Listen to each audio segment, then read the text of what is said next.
What's up, guys? And just like that, we're back. It's question mark picks going through the very exciting UFC 305, which takes place tomorrow in Perth, Australia.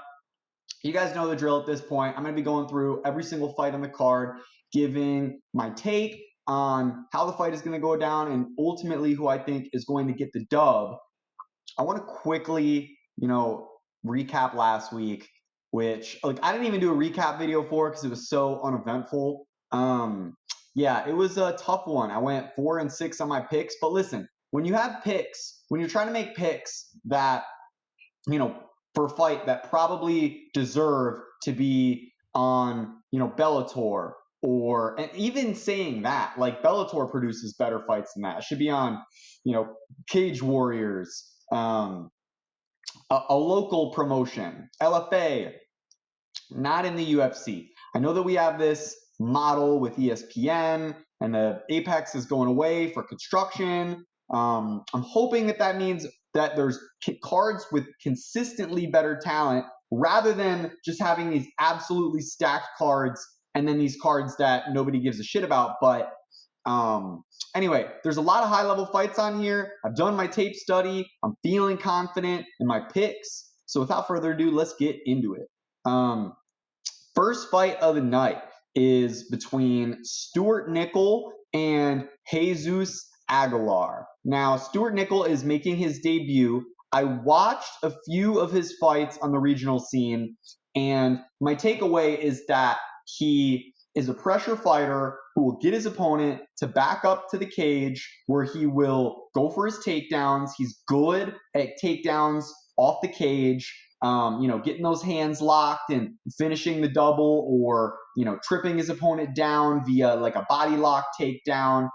And once he's on top, I think that a lot of times you see fighters who are either good at doing damage or good at controlling. I understand that these are guys, regional scene level talent, but he showed an ability to dominate while also getting pretty good ground and pound off, which I think is going to play well against a guy like Jesus Aguilar, who, look, I think that he lost his last fight against Mateusz Mendonca. I really do. That was the UFC Noche card. I honestly can't see how they gave it to Jesus Aguilar. I really can't. I thought that the first and the third were very decisive. But let's talk about that fight. He got taken down, and instead of defending a takedown, his first instinct is to go for a sub. And with a guy like Nicoll, I just don't think that strategy is going to work well. Jesus Aguilar does land some big, meaty hooks, to quote the late Lucas Tracy. I'm just kidding. He didn't pass away, but he retired his YouTube channel. He's got meaty hooks. He can land with power, but I think like a guy like Nicoll debuting in his home country is going to be laser focused. And I could just see him either getting a ground and pound finish or winning a very decisive decision using the grappling. So moving forward, we have Kenan Song versus Ricky Glenn. This is a pretty obvious choice, I think, at least. I'm going with Kenan Song to get a knockout here. It still says Ricky Glenn on here, but the UFC is now billing him as Rick Glenn, so he's dropped the Y. He's all business these days. But no, look, seriously, he's on a huge decline. And like when I see a guy like Ricky Glenn, who's been knocked out by the Drew Dober one is like, but the Christos Giagos one is the one where I say, oh, and that one was before getting absolutely folded like a foldable chair by Drew Dober. When I see a fighter like Charles Oliveira, like a young Charles Oliveira or a young Dustin Poirier, who is cutting too much weight and then goes up a division, like I like to see that because I feel like the cutting all that weight is probably affecting their performance more so than the size benefit, more so than the additional size is benefiting them. But when you see a guy who's getting, knocked out consistently and, he's 35 and now he's going up a division, you see that as like he's trying to get a fresh start because he feels like he doesn't have a means of progressing in the lightweight division. And I just don't think that that's a good look, especially when, Kenan Song, like, he's dropped his most recent bout, he dropped a loss to Kevin Jusay. But it's like, before that, if we look at the 3-fight run, you lose to Ian Machado Gary, but you drop him in that fight. And some refs would have stopped that. It was a absolute like nuclear bomb of an overhand. And then you beat Rolando Bedoya, who like isn't amazing, but is a good fighter. And then you lose to Kevin Jusay, who's like a very up and coming talent. So I don't see Kenan Song going on a title run, but I do see him knocking out Rick Glenn and getting the dub here. So moving on to the next fight, we have Tom Nolan versus Alex Reyes. I am going with the very obvious choice of Tom Nolan because Alex Reyes, when I was watching his last fight versus Charlie Campbell, he gets buzzed, and his reaction to getting buzzed, I'm going to do my best impression, is he's got his hands up, and he's literally just like fake, like bringing his head. I don't know. It wasn't he's like fainting, but he's just moving his head forward. He's not level changing like he's trying to make Tom Nolan think he's going for a shot. He's not really fainting because he's not like actually, he's just moving his head forward. I don't know. I don't think that the 37-year-old brother of Dominic Reyes, I just don't think that he's like a very high level fighter. I think that he's an athletic fighter, but I think that against a guy like Tom Nolan, who redeemed his debut loss, you get slept by Nicholas Mata, and it's like he said that there was a lot of pressure on his shoulders. But he comes back in and he gets a very nice victory. You like to see it. You like to see Tom Nolan, come back in, and Victor Martinez isn't some world beater, but even within that fight, Victor landed a clean shot, and Tom just ate it, and he was landing vicious knees. He's a 6'3" lightweight. Jesus Christ.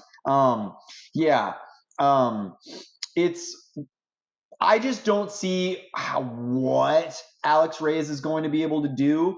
I just don't see it. I just don't. And then, when you have a guy like this who, again, is just so big. I mean, 6'3" I wouldn't be surprised if we see him end up going up to welterweight at some point. He's Jalen Turner maxing at this point, but he is only 24, and he's not like, huge. But maybe, we will see him go up to welterweight. But I got him in this one to win by knockout in the first round. Moving on, and I think that a trend here is that there's a lot of layups for Australian fighters.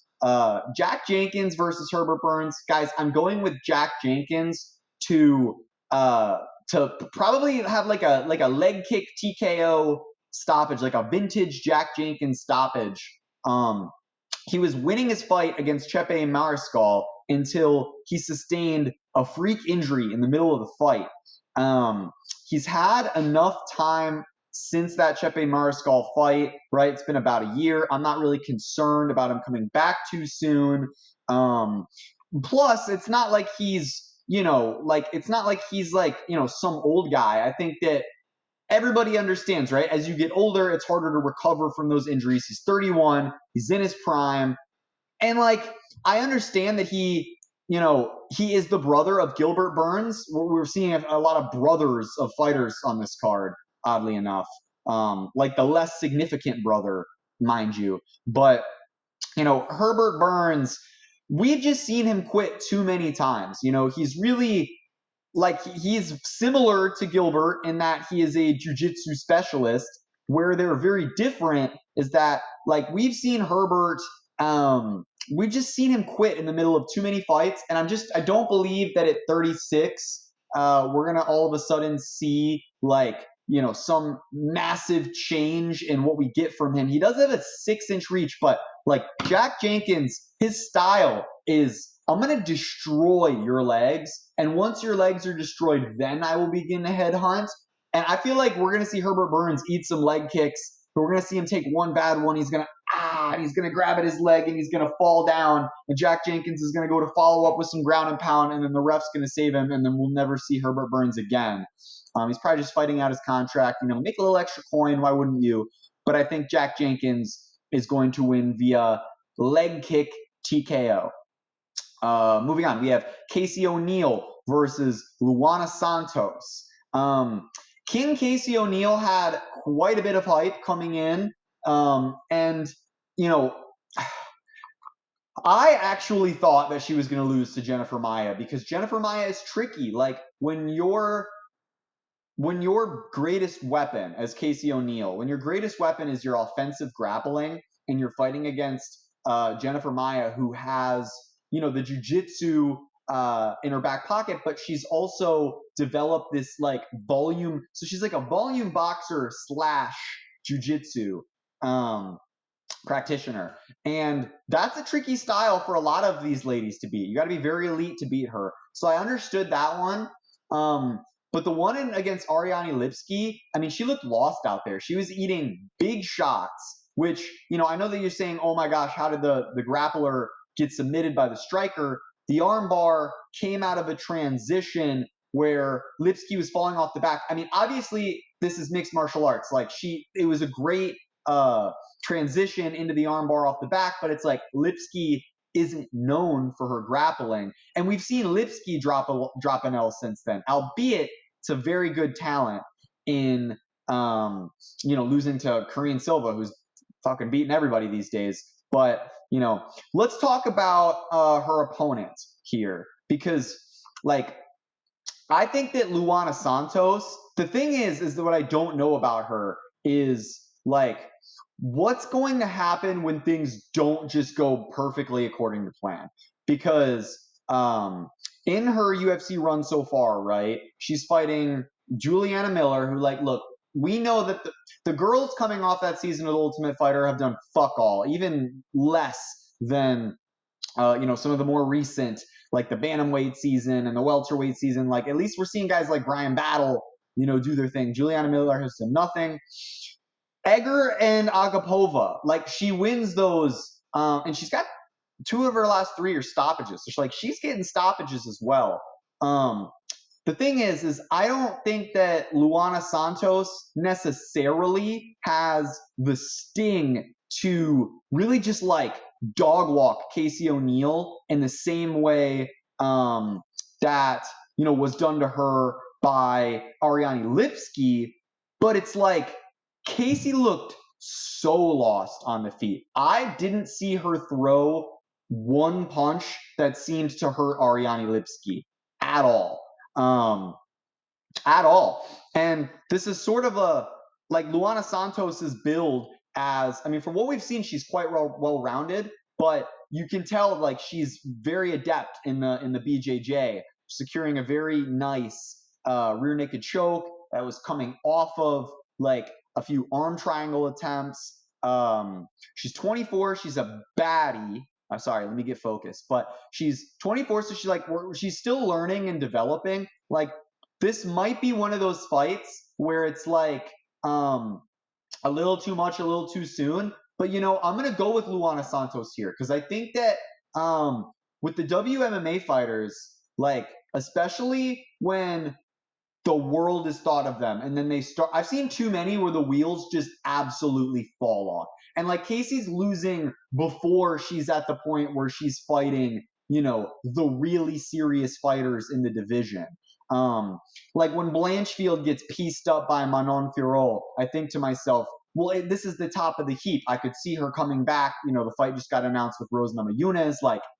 I don't know, maybe Rose will still win that. But anyway, I'm not trying to get off topic here. I'm just saying, I think Casey, to get beat that decisively by Ariane Lipski, her confidence has to be pretty low. And Luana's is really high. And for that reason, although they're very similar fighters, although Casey is a little bit older, a little bit more experienced, probably should win, I'm going to go with Luana Santos here because I think the momentum and I think that Casey's confidence, it's got to be low after all this. So I'm going to go Luana Santos to get a submission because I think that Casey O'Neill when she looks lost in a fight, it's as if she's mentally given up. I think that Luana will create an opening in the second or third for a submission. Moving on, we have Josh Culibao versus Ricardo Ramos. Ramos, he's like poster child. He's like who is the guy who just fought?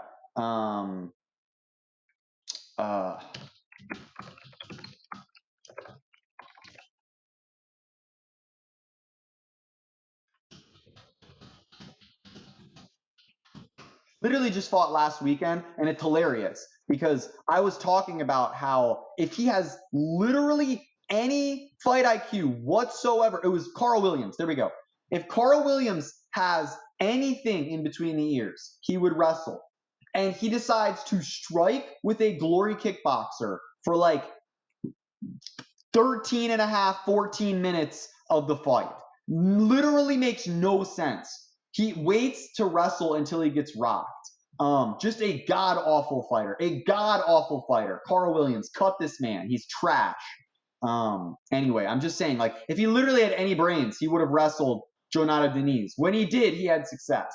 I'm coping because I got the pick wrong, but Ricardo Ramos is cut of the same cloth, so I'm going to go with Josh Culibao because Josh Culibao might not have, the best game, but he's like well-rounded, and I've seen him in there having a competitive fight with Lerone Murphy, and Ramos will just like thrust himself into a guillotine choke.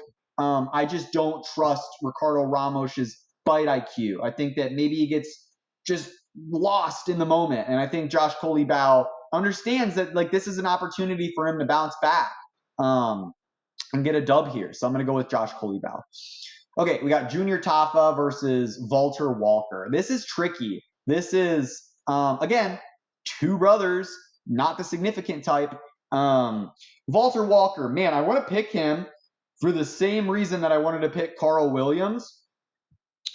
But my thought when he was fighting Lucas Brzeski was that, man, this guy has no IQ. He's getting a takedown whenever he wants, and he's just not trying. And then we just saw Lucas Brzeski get absolutely slept by Mick Parkin.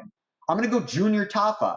I think that Valter Walker we're going to be thinking the same exact thing as that Carl Williams Jonata Diniz fight. I think that this will be like a deja vu of that fight, of Junior just like piecing him up on the feet and us thinking to ourselves, man, Valter, why aren't you shooting?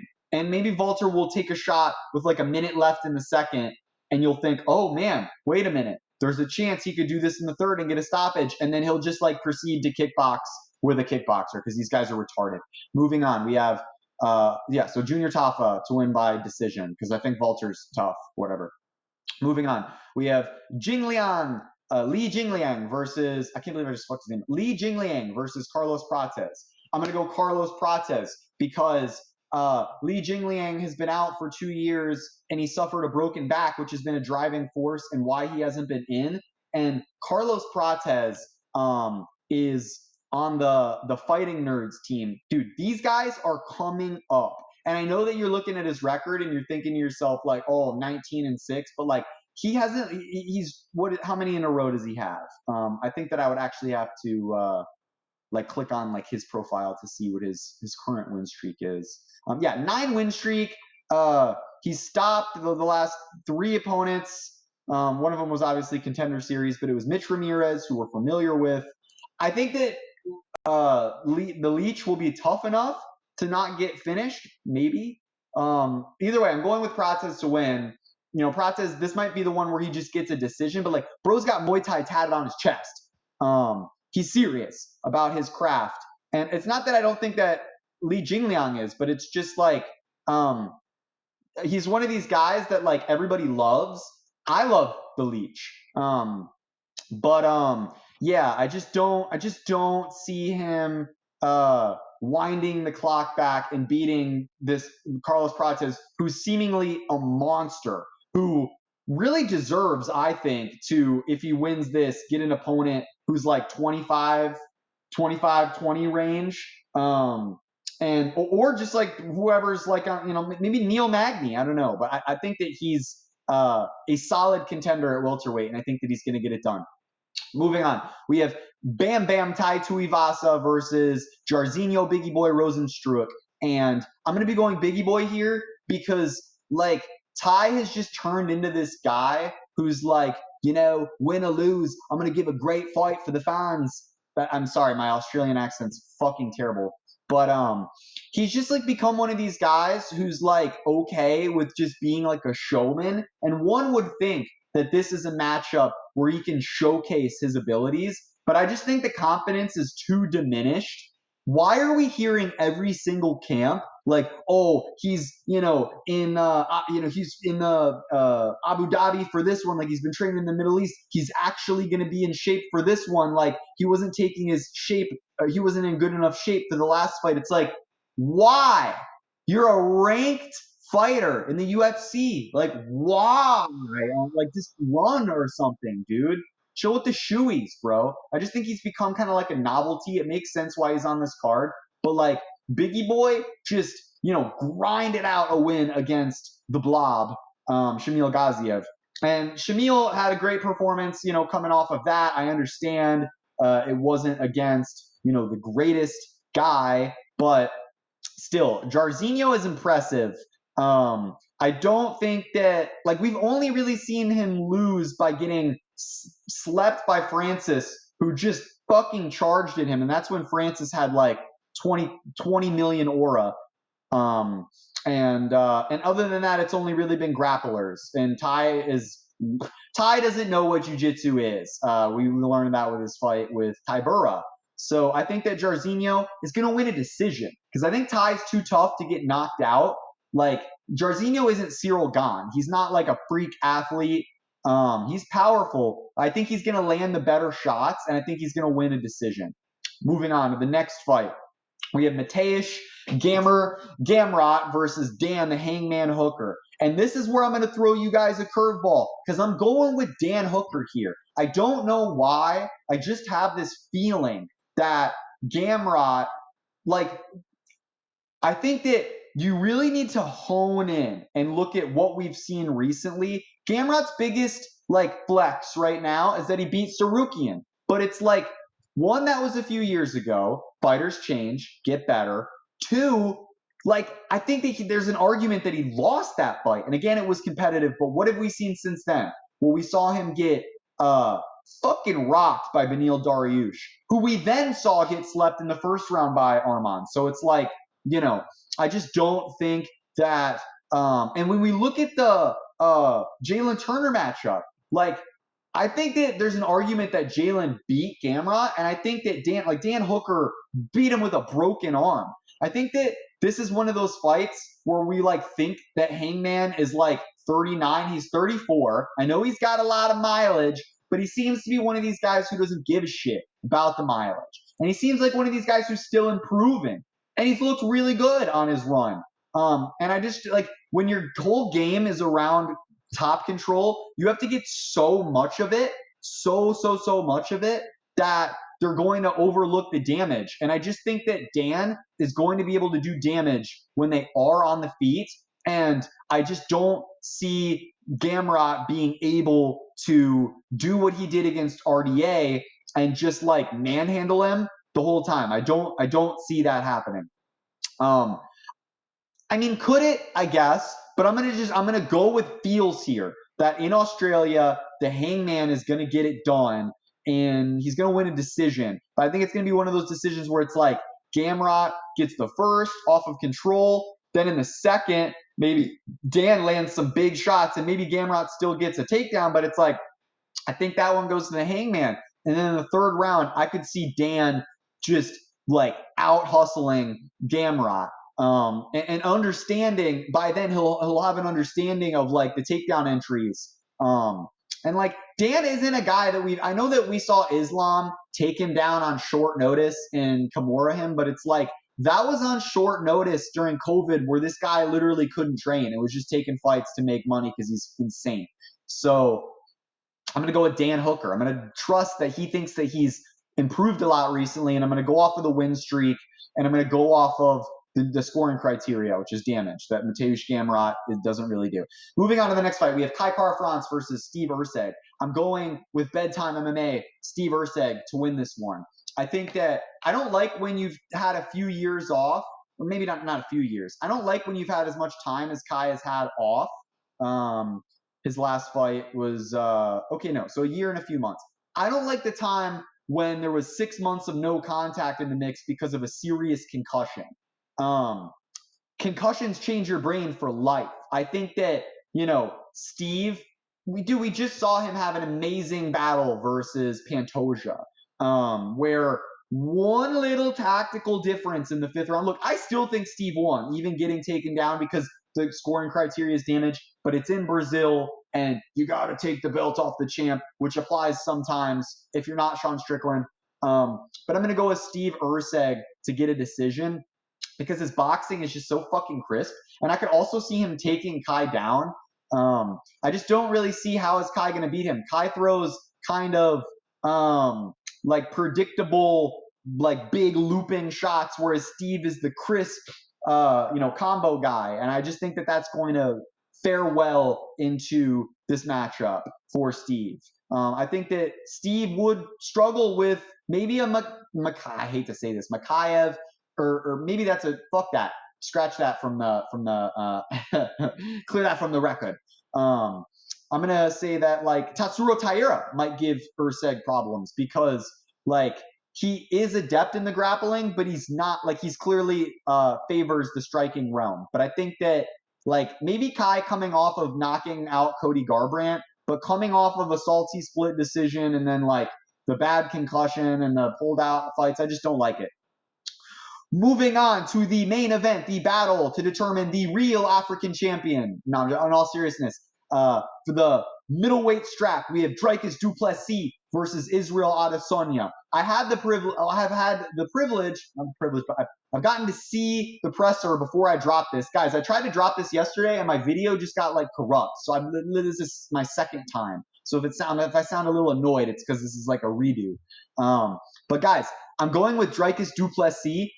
Guys, he really got to Israel in the press conference. I understand that, like, people read too much into, like, the stare downs and the face-offs and stuff. Guys, Israel is emotional. Something about Dricus, like, gets you emotional. And let's just also look at the fact that Dricus has not lost in the UFC. Dricus is a fucking specimen. He is jacked. He can switch stances very effectively. He has these crazy like blast double legs and can do like a head and arm toss. I don't think he'll be able to head and arm toss a guy like Izzy. He did that to Rob because he was shorter. But like I could see him blast doubling Izzy, and securing, or at least putting that thought in Izzy's mind that like if I back up against the cage, Dricus is gonna come in like a fucking South African wrecking ball and knock me over. I really have to look at like the dimensions of this fight, right? Like who's going to win by knockout, submission, or decision, right? It's the only 3 ways. So Dricus is the only one who could win by sub. Israel won't. Dricus and Israel could win by knockout. Dricus, the one thing that I'm unsure of is that Dricus can be a little careless with his entries. He does leave his chin up a little bit. But the one thing I have to say about Dricus, which is the most important, is his team's game planning ability is phenomenal. And when you literally just saw Israel get dismantled by Strickland, you understand, like, Israel can't change that much in that amount of time. He's not well-rounded enough. He's not like a Mighty Mouse to where all of a sudden he can put the wrestling shoes on and we're going to see, Israel Adesanya Gamedov taking down Dricus. It's just not going to happen. So I'm going to go with Dricus to win a decision because I think that Israel's tough, but I think he's going to be pressuring the shit out of Israel. And I think Israel is like, he got into this stage of his career where he was really comfortable doing these like point fights. And look, I know that he knocked out Pereira, so I could have to eat my words. And maybe he will knock out Dricus, but that's the only thing that I see happening, like a big counter strike, which he could do. If there's anyone who could do it, it would be Israel. But I'm not going to bank on that. So I'm going to lean Dricus. I'm like 60% confidence here, maybe 65. And I'm going to go with Dricus, du Plessis, and Still to get the strap. So Appreciate you guys for watching. If you like the content, give a like. Please give a follow or subscribe so that you can see the additional content. And I hope that we're in for some banger fights tomorrow night. Take it easy, guys. Until next time, peace.